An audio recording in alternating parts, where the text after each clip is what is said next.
Cultivons les talents de demain avec la Ligue de BKT.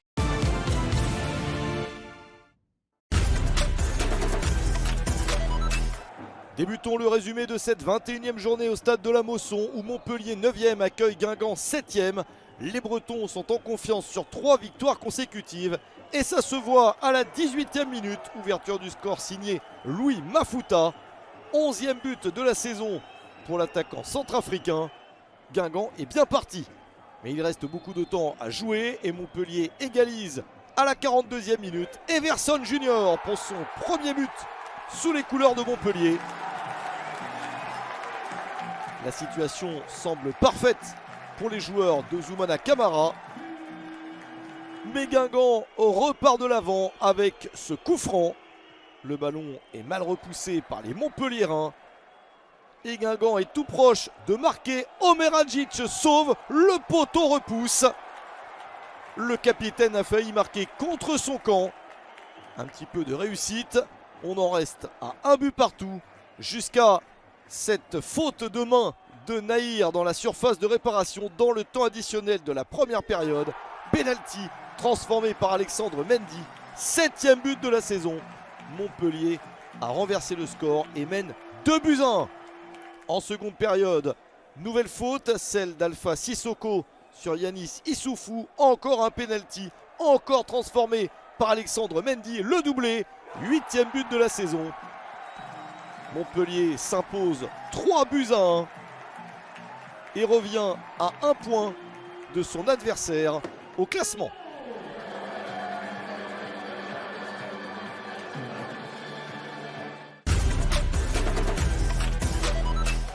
Le Red Star est toujours 2e du classement, mais n'a remporté qu'une seule de ses 4 dernières rencontres.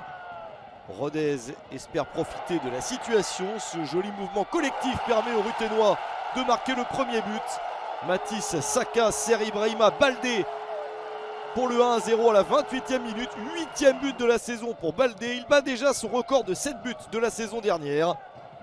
Bradley Danger effleure le ballon sur ce coup franc de Giovanni Hag. Égalisation. Ancien joueur de Rodez pendant 3 saisons. Danger marque son 2e but de la saison. 1 but partout. En seconde période, la balle de match est pour le Red Star avec un joli mouvement collectif. Saïf Eddin Raoui à bout portant, mais Quentin Bratt sauve la situation. Il n'y a donc pas de vainqueur. 1 but partout entre Rodez et le Red Star.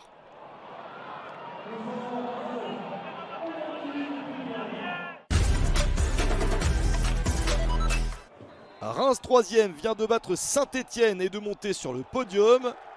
Les Rémois espèrent enchaîner, mais attention à ce coup dur. Carton rouge pour Samuel Koto, la recrue camerounaise. Carton rouge également pour Enzo Cantero pour Clermont à la 31e minute.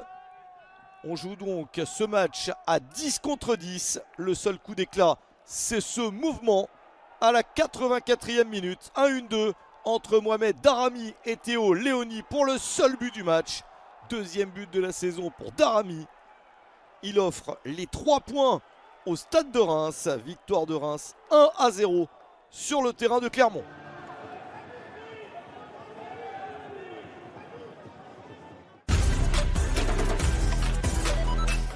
Trois points d'écart seulement entre Grenoble 13e et Amiens 16e. Tout commence bien pour les Grenoblois avec Jesse Benet. 4e but de la saison pour Benet. Lui qui a joué une saison et demie sous les couleurs d'Amiens avant de revenir à Grenoble. Il avait raté un penalty en fin de match lors de la première confrontation entre les deux équipes cette saison. Grenoble encore à l'attaque avec le tir de Matteo Xantip. C'est sauvé quasiment sur la ligne par Caïboué. Amiens a eu chaud. Des Amiénois qui se portent enfin à l'attaque en seconde période. Ballon récupéré par Nordine Candil. Le talent fait le reste. Le but fantastique de Candil, son premier de la saison en championnat. Un but partout. Amiens pense pouvoir revenir avec un point de son déplacement. Mais ça n'est pas le cas. Grenoble repart à l'attaque et gagne à la 79e minute. Le tir de Yadali Diaby est dévié par Caïboué, mais il était cadré. 6e but de la saison pour Diaby qui avait marqué le but de la victoire de Grenoble 3-2 sur le terrain d'Amiens en novembre. Encore un succès des Grenoblois contre Amiens.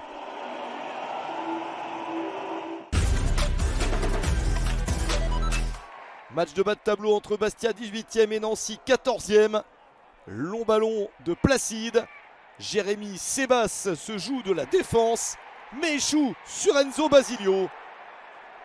L'action n'est pas tout à fait terminée, avec des Corses encore à l'attaque. Et Félix Tommy pour marquer sur cette reprise. Parade de Basilio, la barre transversale repousse ensuite la balle. Énorme chance de marquer pour les Bastiais. Autour des Nancéens, juste après la demi-heure de jeu, avec Teddy Bourriot. Le ballon est dévié et retombe sur la barre. Un montant touché de chaque côté, mais pas de but dans cette rencontre. 0-0 au final entre Bastia et Nancy.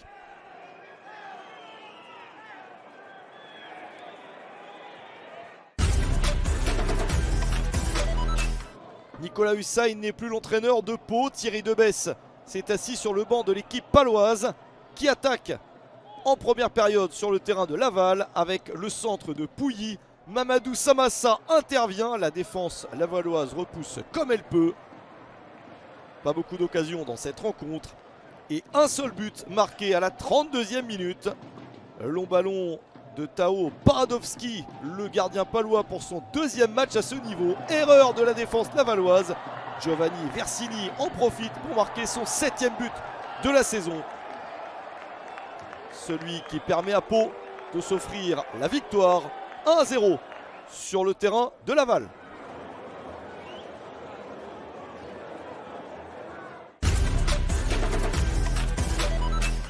Énorme affiche entre Troyes, le leader, et Le Mans, 4e. La première opportunité de ce gros choc est pour l'Estac avec Martin Adeline. Un but refusé pour une position de hors-jeu.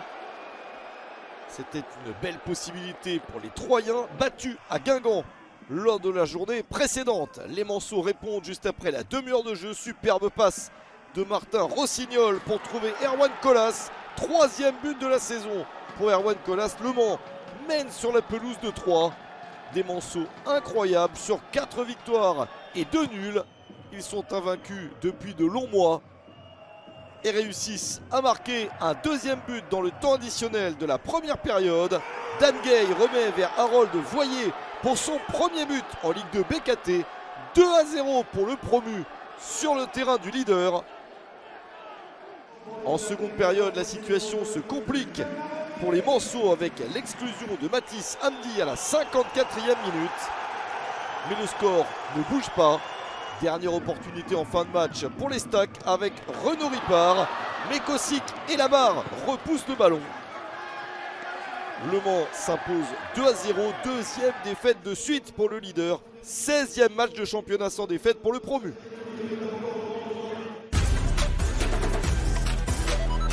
Dunkerque 6e accueille Annecy 8e. Les Dunkerquois semblent favoris, ils sont sur une bonne série malgré une défaite au Mans lors de la journée précédente. La première opportunité est annécienne avec le centre de Paul Veno dévié par Mayela. Mathis Niflor s'interpose. Une chance dunkerquoise avec Enzo Bardelli. Mais Florian Escalès repousse. Les Annéciens sont en confiance, ils ont gagné leurs 2 rencontres précédentes. Début de match animé avec l'ouverture du score dans la première demi-heure. Thibaut Rambaud dévie vers Clément Bilmaz. 3e but de la saison pour Bilmaz. Annecy mène sur la pelouse de Dunkerque. Peu d'opportunités dans le reste du match. Même si Dunkerque pense dans le temps additionnel de la rencontre arracher le point du nul. Aboubakari Kanté marque, mais signalé en position de hors-jeu. 3e victoire de suite pour Annecy. Un succès 1-0 sur le terrain de Dunkerque. C'est la fin du match avec la victoire d'Annecy. On termine par le match entre Saint-Étienne 5e et Boulogne 15e, deux formations qui n'ont remporté qu'une seule de leurs 5 dernières rencontres. Les Boulonnais débutent très fort avec Amine El Farissi pour trouver Martin Lécolier. C'est une recrue hivernale pour le promu, il vient de Sochaux et il marque son premier but en Ligue 2 BKT. Il glace complètement le public de Geoffroy Guichard. Saint-Étienne réagit avec ce 1-2 entre Cardona et Ferreira. Mais Cardona tire au-dessus. Aucun tir cadré dans ce match pour les Saint-Étienne. La situation se complique un peu plus encore pour les Verts avec cette exclusion de João Ferreira. Un carton jaune à la 16e minute et le deuxième à la 26e. En 10 minutes, João Ferreira se retrouve dehors. Saint-Étienne termine le match à 10.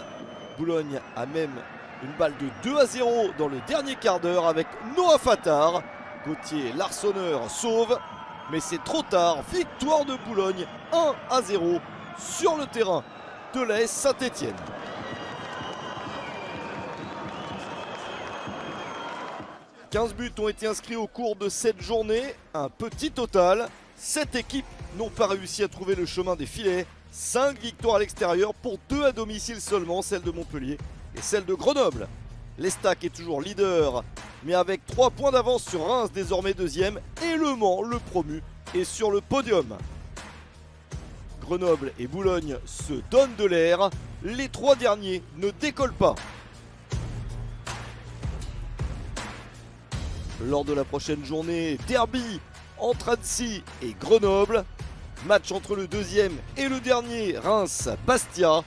Saint-Étienne accueillera Montpellier.